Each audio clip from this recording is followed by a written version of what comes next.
평소에 남편이 대답을 해도 성의가 없고요. 눈빛이나 표정 그리고 말투에 항상 짜증이 섞여 있어요. 이게 갱년기라고 생각해서 이해하고 넘어가는 아내분들이 있는데 잘 확인해 보셔야 됩니다.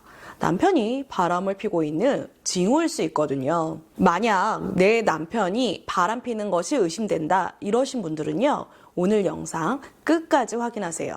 그래야 남편이 바람 피는 증거도 잡고 나중에 소송에도 승소할 수 있습니다. 안녕하세요. 이혼 전문 변호사 최선혜 변호사입니다. 변호사님, 요즘 유튜브들을 보면 배우자가 바람필 때 집에 늦게 들어온다, 휴대폰을 손에서 절대 놓지 않는다, 모임이나 회식 출장이 많아진다, 이렇게 얘기하더라고요. 그죠? 이거 다 맞는 얘기거든요. 바람을 피면 이런 영상들을 보고 안 들키려고 더 철저하게 숨길 것 같은데요. 이런 거 말고도 바람 피는 남편들의 징후 같은 게 있을까요?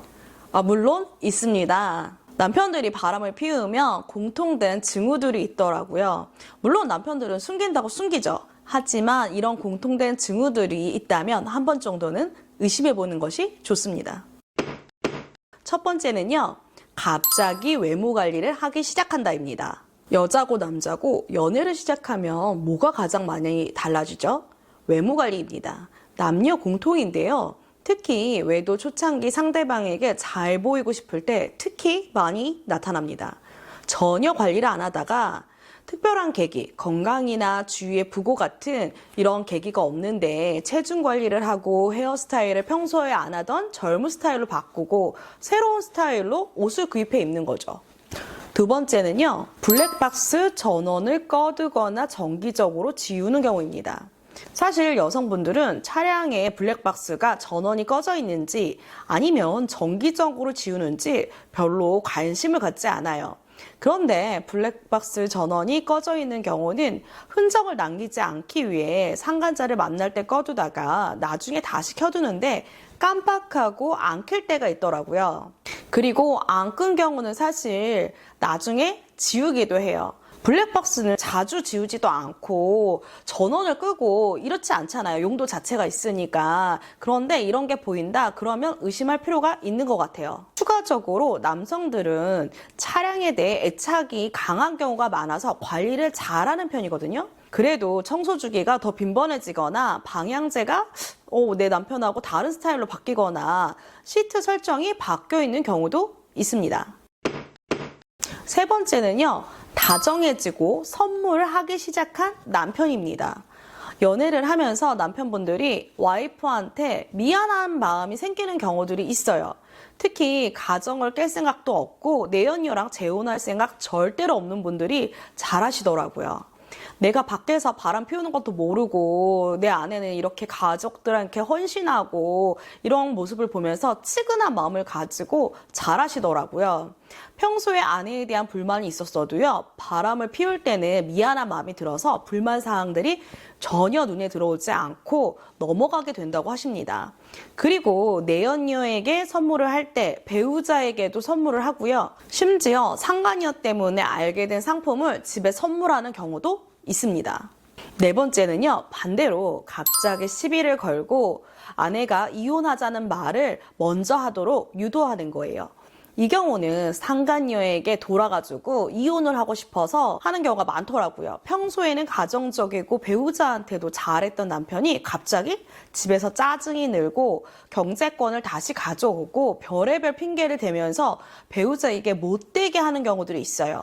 이러니까 여자들은 미치는 거지. 내가 뭘 잘못했나 이런 생각을 많이 하시거든요. 제가 이런 경우에는 혹시 남편이 여자가 생겨서 오히려 아내가 먼저 이혼하자고 나오길 바라면서 유도하는 거 아니냐 이렇게 조언을 하면요, 아내분들이나 아내분들의 그런 친구들이 처음엔 안 믿어요. 그럴 리가 없대요. 너무 평소에 잘했대요. 그런데 꼭 시간이 지나면 저한테 연락을 하시더라고요. 제 말이 맞았다고. 근데 이런 경우는 진짜 무서운 게 남자가 돌아올 생각이 없어요.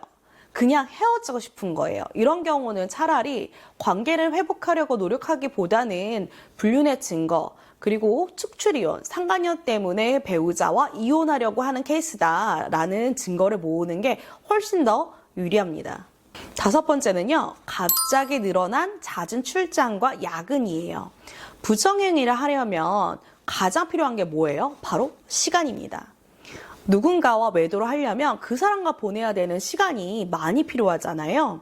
가장 눈치 안 보고 핑계댈 수 있는 이유가 야근, 술자리, 그리고 출장입니다. 평소보다 뭔가 야근이 많아지고 출장이 많아지고 술자리도 늘어나면 외도의 징후일 수 있습니다. 그런데 변호사지만 저도 여기서 굉장히 쇼킹한 얘기를 들었거든요. 술자리를 자주 하는 멤버들이 연말이라고 집에 일찍 들어가야 간다 이렇게 얘기하면요 안 보내줘요. 하지만 애인이 생겨서 참석 못한다고 하면 다 이해해 주더라고요. 그리고 바람은 일과 이후 저녁에만 피는 게 아니에요.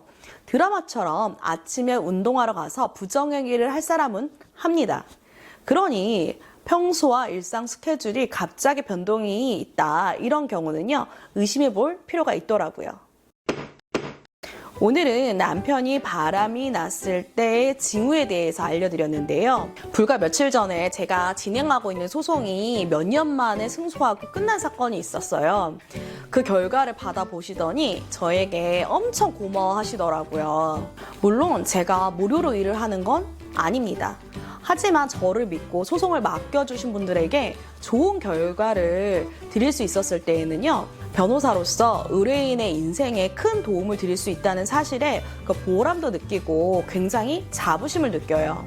이런 것들이 아무리 어려운 사건이라도 이런 결과들 때문에 제가 뼈를 갈아 넣을 수 있게 만드는 원동력이 되는 것 같더라고요. 앞으로의 영상도 여러분께 도움이 되어드릴 수 있는 내용 많이 준비할 테니까요.